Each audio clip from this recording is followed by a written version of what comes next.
Matthew 5.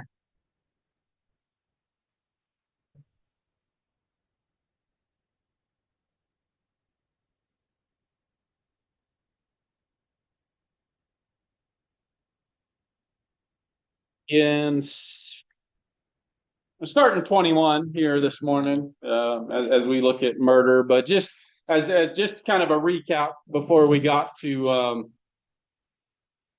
murder, right? This is all starting this section on the case laws and the the you've heard it said this, and Jesus is going to give some further wisdom. He's going to hit us with a big old wisdom stick here on going beyond, right? It was more than just behaviors, right? It was more than just fixing behavior. He's trying to get to the the heart issues, the heart posture of what it means to be kingdom minded people. And that was he talked about filling full the law, right? The law was good. The law gives us boundaries. The law helps us to keep it on the rails, but the law by itself won't save us. And Jesus is trying to get to the heart of the law to try to just walk with people who just get it, who just get the kingdom. And they don't have to like, oh, is there a rule that I shouldn't do this? Or, hey, I just know I shouldn't do this. Or I just know I should do this. And so Jesus is teaching an ethic. And so he moves from that fulfillment of the law and he goes into murder. This one's going to hurt. I'll just Jesus, he doesn't pull any punches, and he's gonna hit us straight. And so let's find it.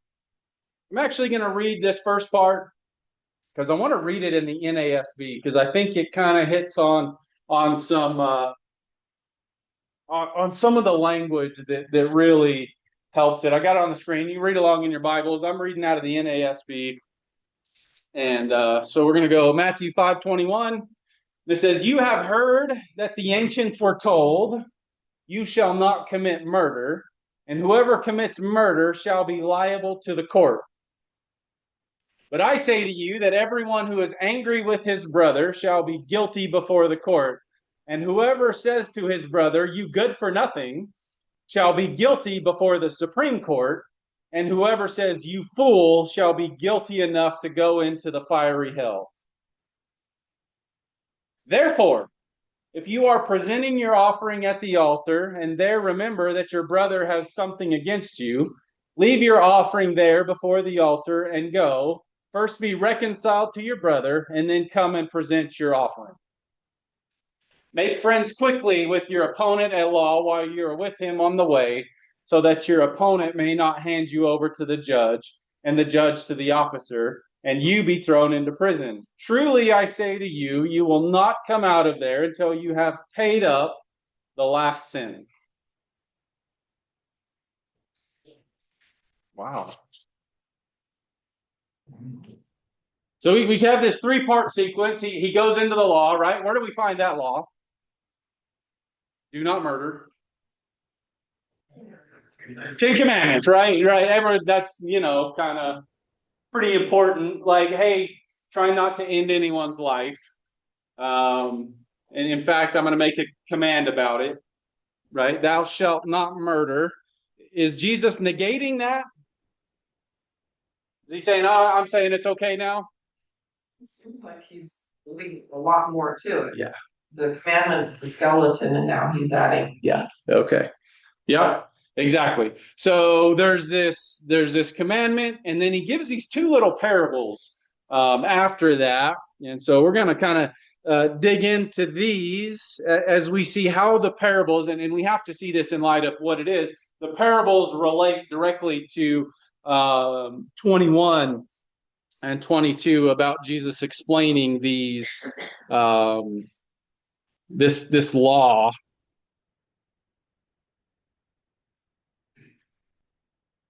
I think everyone, so I don't want to say everyone, most people in a society understand that murdering is bad, right? There is some that maybe don't understand that. Most murder probably I don't even know the statistics, but right, a lot of murder happens by anger, through rage or whatever. Some is calculated, and we have to deal with that. But clearly, moral law says, okay, let's try not to end anyone's life, and don't kill anyone. But anger is also a sin. Yeah. Too, because God tells us if you're angry and all that, then you're breaking God's commandment to love Him. Yeah. So as he does, right? There's levels to everything, right? There's anger, and then there's anger, right? Paul tells Timothy, don't sin in your anger. So he's clearly kind of like, there's times to be angry. There's times that things should bother us, and we should get anger. But then there's another anger that where we lose control, and I think that's what you're talking about, Drew, is where the anger consumes us, and now we are beyond our rational thinking, and really kind of what Jesus is getting here. And he's not abolishing the law. The law remains the same, but he's going to go on to say here, there are other ways you can aggressively assault another human being that seeks to rob them of their worth as a human being, right? You can take someone's worth away from them and not end their life. And he's going to kind of flesh that out of what it means to do that to someone, right? You shall not murder, and anyone who murders will be subject to judgment, right? That by the court.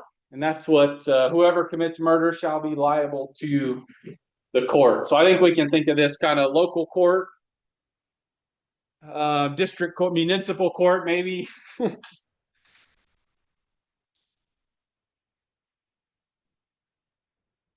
I say to you that everyone who is angry with his brother shall be guilty before the court, and whoever says to his brother, you good for nothing. Okay, so things are starting to ratchet up. What are you telling someone when you tell them you're good for nothing? You're worthless. What's some of the other translations? Anybody? What do you got? Idiot. Okay. Yeah. Idiot fit. Fool. Okay, so fool is usually how the next one is translated. So this is the you might have Raka. Raka is normally how that is translated. Raka is no translation at all, actually. That's the word. It's weird that we translate everything else, but not that word. So Raka means empty-headed or the empty one, right? So you're calling someone empty-headed. I like the NASB. You're good for nothing. There's nothing going on upstairs. And I think Marie's all over it. We're telling them they're worthless, that you bring no value. And what we're really saying is you bring no value to my life, right? Because everything's through our lens, right? Does that mean you have no value if someone thinks you have no value? Roberta says no. Right? No, it's right. Remember, everything is through our lens, but in our mind, we have deemed some other person good for nothing, worthless. They have no value. What does that start to do our minds when we start to think about people that way? Eventually, if somebody, well, actually, there's that often enough that degrades them. They perceive themselves as having no voice. Yes. And for us, it's toxic to us because basically, as Drew said, we're sinning. I mean, we're wallowing in sin almost. Yeah. Yeah. Absolutely. Yeah, we start to believe it, don't we? Enough people tell us that we're worthless. You start to believe it. What happens when you start telling a whole race of people they're worthless, right? How many atrocities can be committed when you have taken value out of whole groups of people. Then you can justify treating them in the most heinous of ways. And so Jesus is getting in front of that. As you read through these, so if you murder someone in Jesus's mind, I want you to watch what's happening here. This is crazy. This is so fun. All right, so you murder someone, you go to the municipal court. If you get angry, and this anger is anger. This is a direct. So a lot of the scholars I read, this is a direct connection to the Cain and Abel story, and we'll talk about that a little bit more. But this anger that goes beyond controlled anger. What would we call that? Anger beyond controlled anger. Rage. Yeah, absolutely. So, right, Cain gets into this moment of just anger and he can't control. And God looks at him and says, sin is crouching at your door, right? He sees it all over his face, all over his heart, and says, you got to do something or this is going to overwhelm you. And did Cain listen? He did not, right? And so he finds himself in sin. And so we see this. What happens to this rage? You're going to go to the municipal court too. All right. And then he says, if you call someone and whoever says to his brother, you good for nothing, shall go where? The Supreme Court. Wait a minute.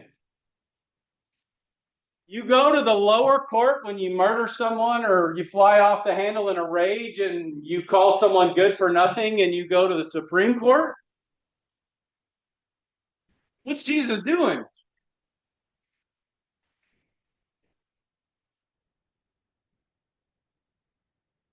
Any ideas? Oh, it gets it even better. Let's keep going. All right? And whoever says you fool, this is the word more. It's where we get our word moral. You call someone moron. Oh, idiot, I think was Shay's fool. This is we might even look at some of the other usage. So you call someone a moron, and then what's the punishment? Huh?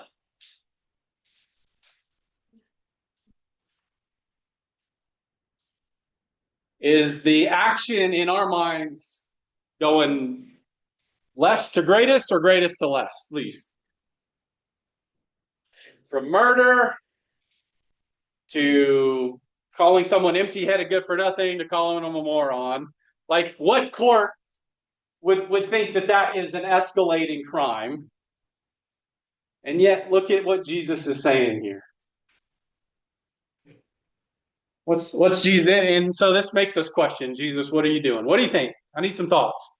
What's Jesus trying to do here? To have you have self-control of yourself. Yeah. Yeah. Absolutely. I think we need to see the lesser, what we see as lesser as bad as the murder. It's in his eyes, they're the same as where we. Okay. Yeah. Yeah. He's very. This is hyperbole, right? He's making this issue of just even thinking about someone in these kind of ways, and he's elevating them to the act of murder itself. And actually, he goes above and beyond that to talk about that, right? So it's murder. It's this emotion that leads to murder, to an insult, to these insults, and then it's the local court, the Supreme Court. What's the Supreme Court in the day? That word's very specific in this translation. Sanhedrin, right? So you're going to go to your local group, and then you're going to go get brought in front of the Sanhedrin, and then you're going to be brought into. And this word is connected to divine justice, divine judgment, right? You're going to be in the divine council. So you're going to go to the local court, to the Sanhedrin, and then you'll be judged by the divine council, the divine court, right? This is God's court. And that sounds pretty serious, I think. It's probably not the place you want to find judgment And that's the truth of it all, is we will all find judgment there someday. You will stand before that, and we have to answer for not murdering someone, but we also have to answer for a lot of other stuff. Someone have some? And that's power of words. Yes. If you murder somebody, I mean, that could have lifelong on this earth implications, but your words can equally do that to an individual. Yes. So being mindful of the power of that, and talking about the tongue. Yes. Yeah, absolutely. It's so, but how about if I just think it and not say it? That's it. And is that changing my heart? Just me thinking it? When I start thinking someone has less value, right? It starts to become the reality in my mind, because that's in my heart. And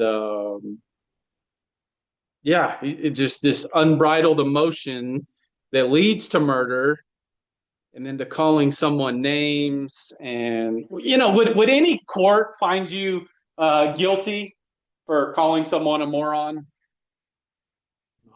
Not today, right? Exactly. That judge might even call you that. Yeah, so no court is going to be like, okay, that's a serious offense. And Jesus is flipping everything on its head and saying, my ways are different. Kingdom people are different. Kingdom mindedness is different. And so he starts with this law, and the law is the Torah, right? We talked about that, the first 5 books. And what's the first mention of anger in the Bible? Cain and Abel. That's it. And why was he so angry? Why was Cain so angry? Yeah, jealousy, right? Was he doing what he was supposed to do? He got the ritual, right? He brought the sacrifice. Isn't that good enough? Just show up. Just check the box. And God sees his heart, and he doesn't respond to his heart. And then that's where he gets that's where what starts the anger. So right, it's clear reference to Cain and Abel, and this uncontrolled anger, and then this rage, and to empty-headed, empty one, good for nothing. Let's look at some of these real quick. We got time. Just on this, on how this word is used. Let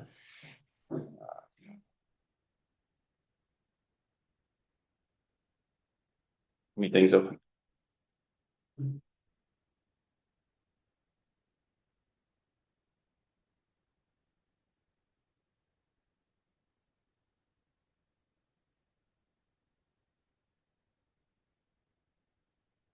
So here's moros. When we're talking about moron, foolish fool. And let's look at some of the ways it's used. So we see it here in Matthew 7:26. But everyone who hears these words of mine and does not put them into practice, this is the end of the Sermon on the Mount, is like a moron who built his house on the sand. Matthew 23, you blind fools. Matthew 25, this is those who didn't have any oil in their lamps, right? 5 of them were foolish, 5 of them were wise. The foolish one took their lamp, but did not take any oil with them. Watch what Paul says here in Corinthians. But God chose the foolish things, the moronic things, of the world to shame the wise. God chose the weak things of the world to shame the strong. And that God, and do not deceive yourself by being wise. You should become fools so that you may become wise. And so that's kind of how this is used.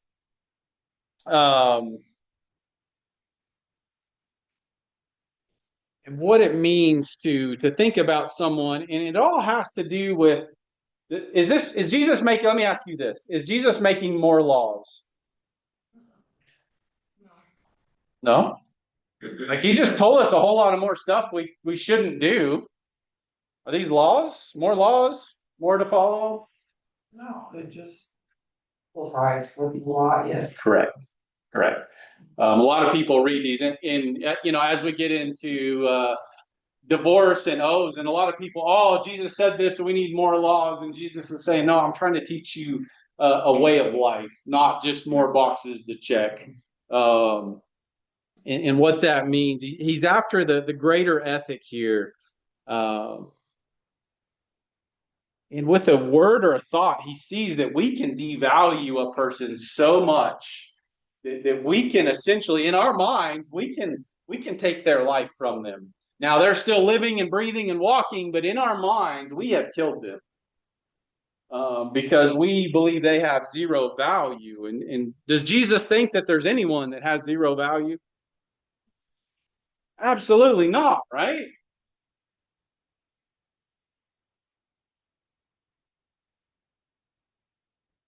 The greater ethic here. Valuing someone, loving someone means far more than just not killing them, means far more than not just flying off the handle in a rage to them, but seeing them as fellow image bearers, fellow creations of the Creator, and affording them. Does that mean that you're going to like everyone? Probably not. Does that mean we can find value in everyone? If you can't find value in someone, you probably haven't looked very hard. Because when you walk with people, you generally find, I had one of my mentors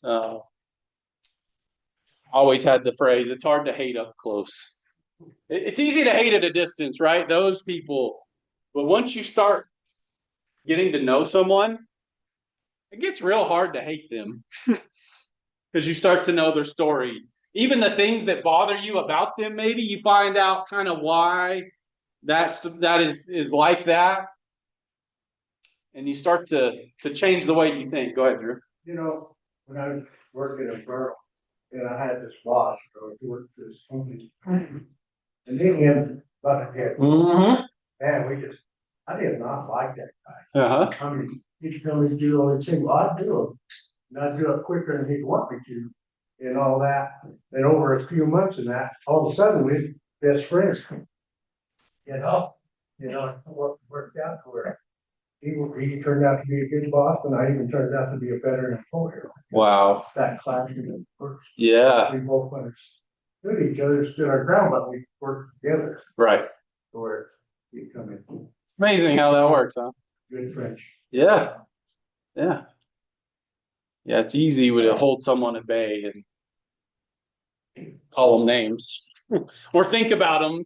And then we start to walk with them and okay, maybe my judgment was wrong. Maybe my judgment was clouded by this, or this. And that's what Jesus is at. Let's pull back those layers. Let's start to try to see people like I see them. And it'll make all the difference here as we think about not just more boxes to check, but about our heart posture. And plus, if this was a rule, Jesus would have broke his own rule. Right? Matthew 23, we looked at that a lot. That's where he's really going after the scribes and the Pharisees. And Jesus calls those that make worthless oaths, he calls them more. He calls them fools. Like, wait a minute, Jesus just called them a fool. I thought he said, don't say fool, right? How come, right? Anyone get that question from their kids? How come you can say that, but I can't? Yeah? I think it's interesting too, because he's telling us here, don't call people fools because then you'll start to devalue them and then Yes. it's easier for you to kill them. Not going to take their life, he's giving his life for those later. Here are my notes. So good. I'm so glad you picked up on that. Right? So when we say fool, right? Exactly just like she said, like we're devaluing them. Is Jesus devaluing? So not only does it call them fools, go read Matthew 23. He calls them some uh you den of thieves, you pit of vipers, you whitewashed tombs. Like someone calls me a whitewashed tomb, I'm probably gonna get a little offended. Right? If Jesus calls me a whitewashed tomb, I probably need to do some repenting, right? And so, is Jesus devaluing them in any way? Why is Jesus using this harsh language when he addresses these groups? Get their attention. Yes. Cause I mean, maybe to him it seems, I've been doing this for a while now, and you guys aren't paying attention, Yeah. and I've been doing it nice. Now here we go. There you go. I think that's absolutely. He sees they have value. He knows they have worth, but he needs something jarring here to get their attention. And there might be times when we have to tell people hard things. And that doesn't mean we're devaluing them. It might mean that God has prompted us to bring something to light that may be hard or uncomfortable. And so that doesn't change, but the ethic here is how we view people, how we see people. What is going through our mind and our heart as we get there. Jesus wasn't trying to devalue or kill them, but who kills Jesus? Yeah, that's a great observation. Right? The one that he's trying to help ends up killing him.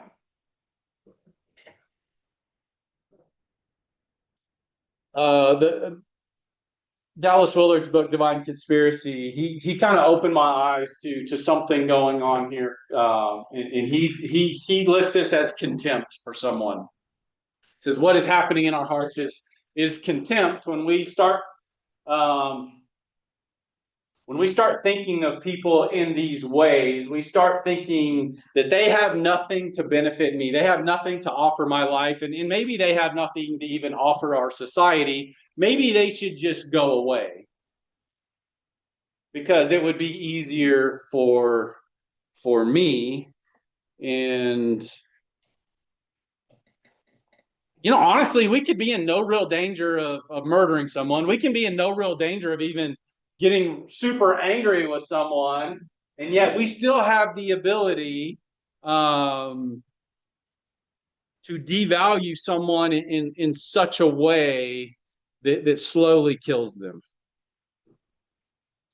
Sometimes, as I've seen this, murder would be mercy than how people get devalued for years and years and years and years. Think about that. How many kids grow up in households where they're devalued every day? How many kids you see like that in the schools?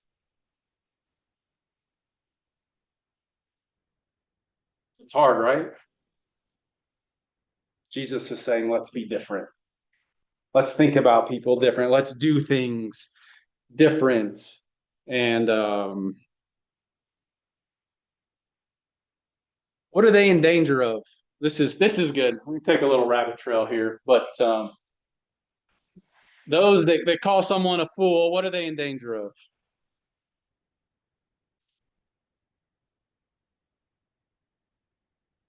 Sound weird looking in the mirror. Yeah.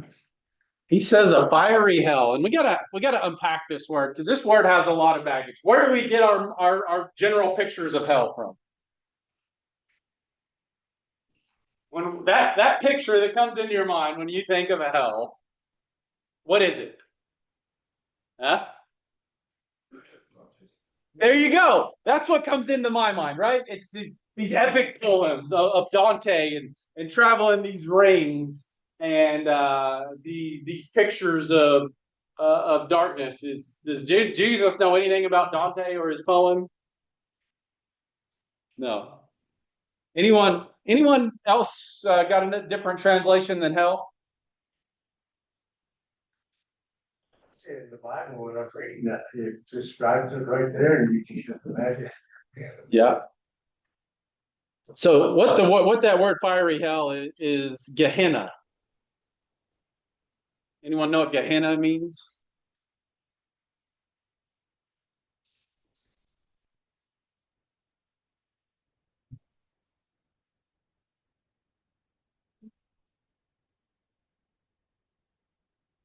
In Chronicles, we read a passage. It says Ahaz was 20 years old when he became king, and he reigned in Jerusalem 16 years. Unlike David, his father, he did not do what was right in the eyes of the Lord. He followed the ways of the king of Israel and also made idols for worshiping the Baals. He burned sacrifice in the valley of Ben Hinnom. So Ben Hinnom is the valley of Ben's son, Hinnom's son. Ben means son. That's the Hebrew, which in the Aramaic was Gehinnom, which was another translation to Greek, and through our English translation is Gehenna.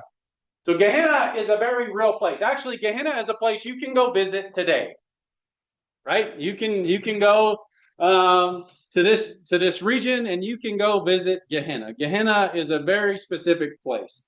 A fiery Gehenna is what Jesus is saying here. And what did they do with this valley? And sacrificed his children in the fire, engaging in the detestable practices of the nations the Lord has driven out before the Israelites. Joshua 15:8 talks about, back in Joshua's time, about them settling in this region of Gehenna, of Ben Hinnom, right? And then Manasseh was another king. He was 12 years old when he became king. He reigned in Jerusalem 55 years. He did evil in the eyes of the Lord, following the detestable practices of the nation the Lord had driven out before the Israelites. He rebuilt the high places his father Hezekiah had demolished. He also erected altars to the Baals and made Asherah poles. He bowed down to all the starry host and worshipped them. He built altars in the temple of the Lord, of which the Lord had said, my name will remain in Jerusalem forever. So here in verse 3, we see in this valley, what's happening? Is this good stuff? Praising God? Worshiping on the mountain? What are they doing? No. It's a dump. Yeah? What are they doing in this? Worshiping idols, right? The starry host. They're worshiping the constellations and the sun and the moon and the stars. It's called syncretism, to try to blend your religion with some other religion, and that's where the Israelites find themselves. Is okay, we'll worship you, Yahweh, but we also want to worship all these other pagan gods. And this was happening in this Ben Hinnom in Gehenna. And then it goes on to say, in both courts of the temple of the Lord, he built altars to all the starry hosts. So they're even bringing these images into God's temple. And then he sacrificed his children in the fire in the valley of Ben Hinnom. What does it mean to sacrifice your children in the fire?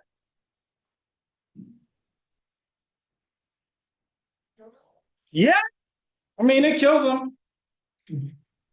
Sacrificing your kids on a pyre, like a funeral pyre, but they're still alive. Like, just how detestable do you have to be as a society where this is an acceptable practice? Like, it's pretty wild.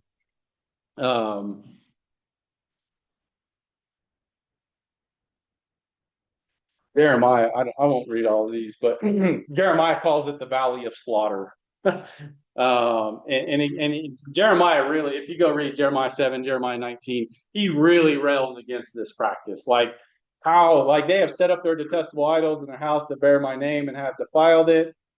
They have built the high places of Topheth, these pyres, that Topheth is pyres, in the valley of Ben Hinnom, to burn their sons and daughters in the fire. And God said, I've never commanded this. You're doing this in my name, or attempting to blend this with my commands. And Yahweh says, this is not of me. This is pretty despicable in my eyes. And he calls that this valley of slaughter. He says, then the carcasses of this people will become food for the birds and the wild animals, and there will be no one to frighten them away. So what Jeremiah comes along and says, this is the practices that you're doing. And he says that practice that you're inflicting on your own kids is actually going to be returned to you. You will be judged in the same way, in the same actions of how you have been acting. You want to bring judgment against your kids by this fire? Through Jeremiah, God says that same action will be returned on you. Right? This imagery of fiery altars consuming children offered in sacrifice represents the height of Israel's heinous violation, right? This is Israel at its worst, and how they violated this covenant with Yahweh. And so Yahweh's going to reverse this entire situation so that the Valley of Hinnom will become a place of fiery death for the Israelites who perpetrated these very acts against other people. Right? Like this is how you want to bring judgment. That same judgment is going to be on. This is God's retributive justice. And that's a pretty key theme all throughout the Bible. When we talk about the Exodus story, what is the first act that we see Pharaoh doing to the Israelites? Why did they have to hide Moses? They're killing children. What was the final plague of God's judgment? Retributive justice. Is to say, this is the justice you want to mete out for everyone else. This will be the justice that will come back upon you. Right? And we see that here in this fiery Gehenna of that. So the inversion of the valley, this role that the valley plays, the fires that these leaders started to consume the innocent will one day be turned to consume those same leaders. How did that happen in the Israelites' day? What is Jeremiah predicting? What's in their very near future? Anyone know? Old King Nebuchadnezzar's coming with an army. Babylon's coming, right? Their heinous actions have prompted God to bring judgment through the Babylonian Empire, and it says your bodies at that time, your bodies will be heaped up in piles, and that's what Jeremiah sees in the very near future. So how does Jesus? So Jesus is now referring to this same place. How is Jesus using this? How does Jesus flip this on its head for us? Those that think about other people as worthless, what's the judgment?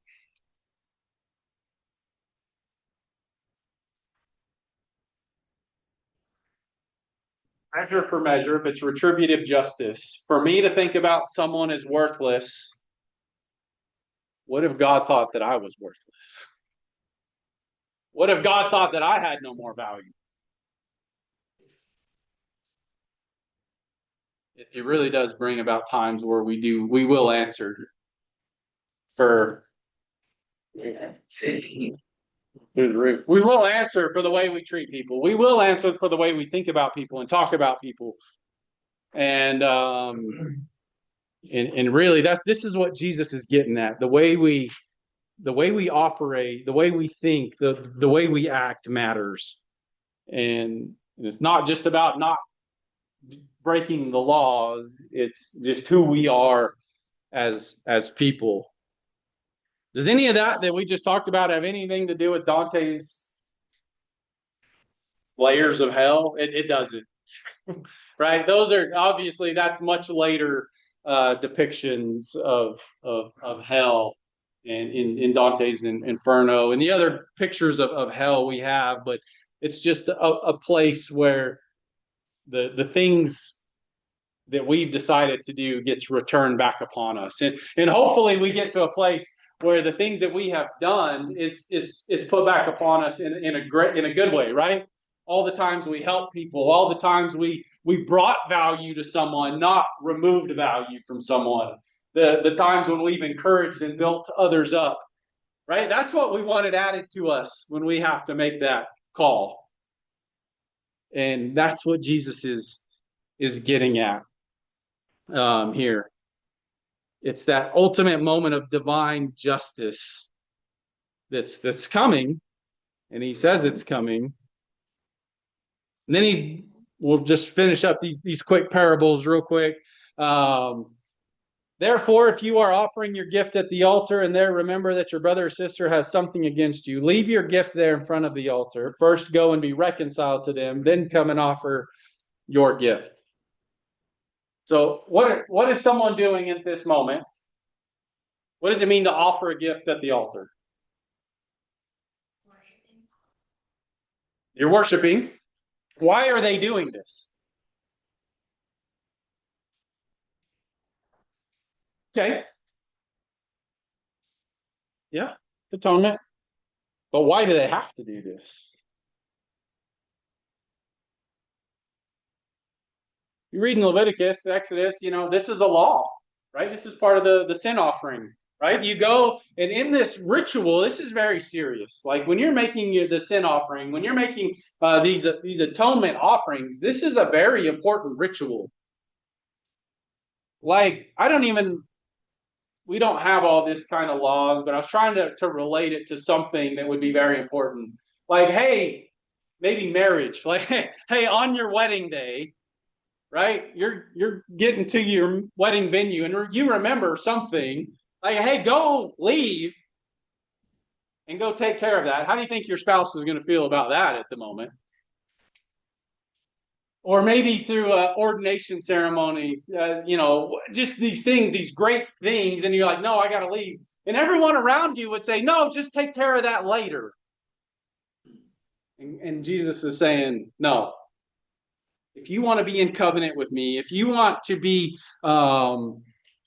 living in this kingdom mind, go take care of that first.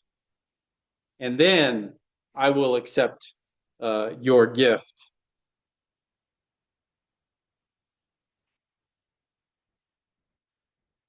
This parable, like, assumes, it's talking about 22.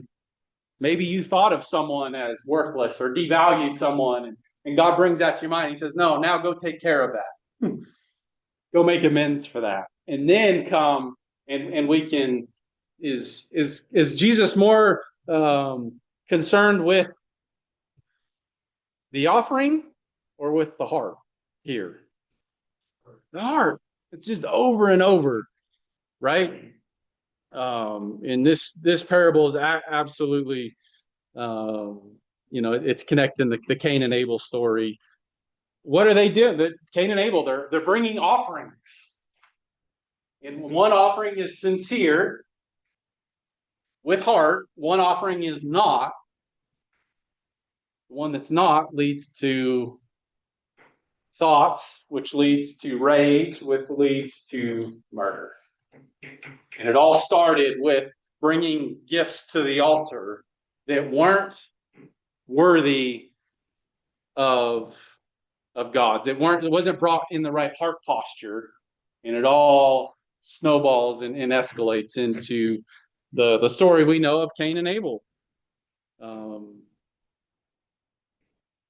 The health and quality of my relationship with God is directly connected to the health and quality of my relationship with people. And that's what Jesus is saying. If my relations with people are unhealthy, my relationship with God is unhealthy. A lot of people didn't see it that way. Like, I can go follow all these rules and me and God we're good. And Jesus says, you're not good. You're not good. You might have checked all the boxes you had for the week, but your heart is far from me. Leviticus, we talked about that a few weeks ago. Go make things right. Now he says, no, go make things better than right. Go 20% above and beyond what you harmed them to restore them even more. And like Drew said, like through that process, we can be even tighter. We can be even better through that in how we treat people. And then this court judge gets picked up again in this last parable to settle matters quickly with an adversary who's taking you to court. Do it while you're still together on the way, or your adversary may hand you over to the judge, and the judge may hand you over to the officer, and you may be thrown into prison. Truly, I tell you, you will not get out until you have paid the last penny. All right, they're settling this legal dispute. Does he think you should just go ahead and see what the judge thinks? What's Jesus after here?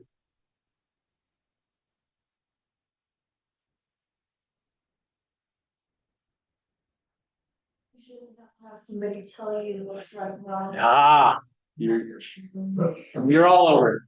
That's it. We don't need some secular court telling us what's right or wrong, good or bad, right? We have the word here. We have God. If we have this ethic inside of us, we know what we should do. Why don't we just start there? Just go do it. Don't make the judge bring judgment, because if he brings judgment, you might not like the judgment. Get ahead of it, right? It's the way we treat people. It's making amends. It's not bringing it to this place. A lot of people actually use this and say, "Oh, you should never bring legal action against someone else." Is that what Jesus is saying? It's not. It's not. And actually, I hear this used quite a bit. That there's never a time. Jesus says, don't go to court. And there again, they're trying to take this and make more laws. Jesus is not trying to make more laws, right? He's teaching a wisdom ethic of how we treat people and how we pursue his kingdom mindedness here. One last point as we wrap up, as we think about making amends and going and making things right. Dallas Willard talked about a very important point. He says, we do not control outcomes and are not responsible for them, but only for our contribution to them. Even if we have the right heart and we approach someone, does that mean they're always going to respond the way we want them?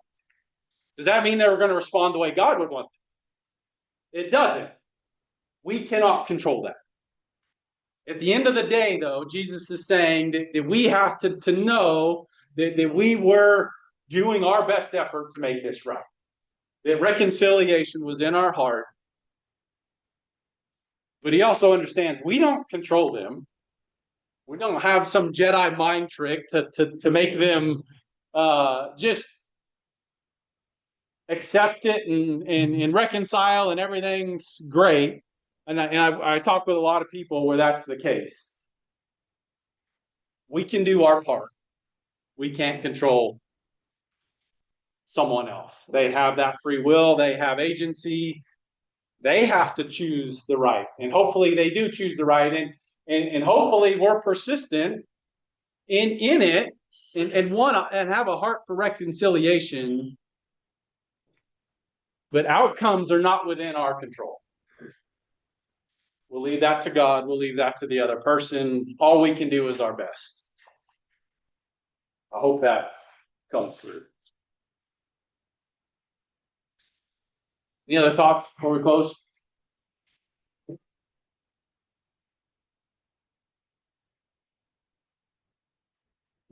Cool, man, this hit me like a ton of bricks. And it's maybe not even the words we say, but how often do I think it?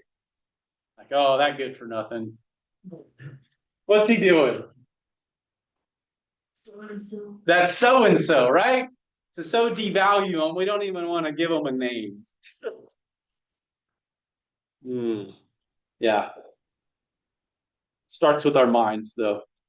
Let's pray. Lord God, we thank you for this lesson. We thank you for just shining a light on something that's so very real and present in all our lives, and in the way we think about other people, the way we think about those that maybe we don't much care for, or those that have even harmed us, Lord, that you have invited us into a better way. You have invited us into a way that brings life and hope, and to walk away life that brings death, life that brings harm, life that brings hurt, Lord. And we understand that we can't control those things that are done to us, but what we can control is our response. What we can control is our thoughts. What we can control is the way we treat other people, even in the hard times, even when things aren't easy, Lord God. And I pray that we would receive that invitation. I pray that we would start to look at people different,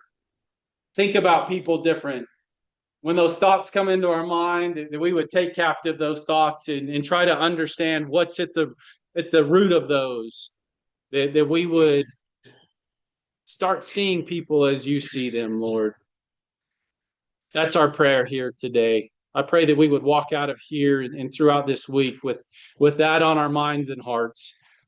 Lord, give us a great rest of our day today. Lord, be with these kiddos, be with Miss Deb and her team as they bring your word to life here this morning. We thank you, we love you, and we pray this in your name, Jesus. Amen.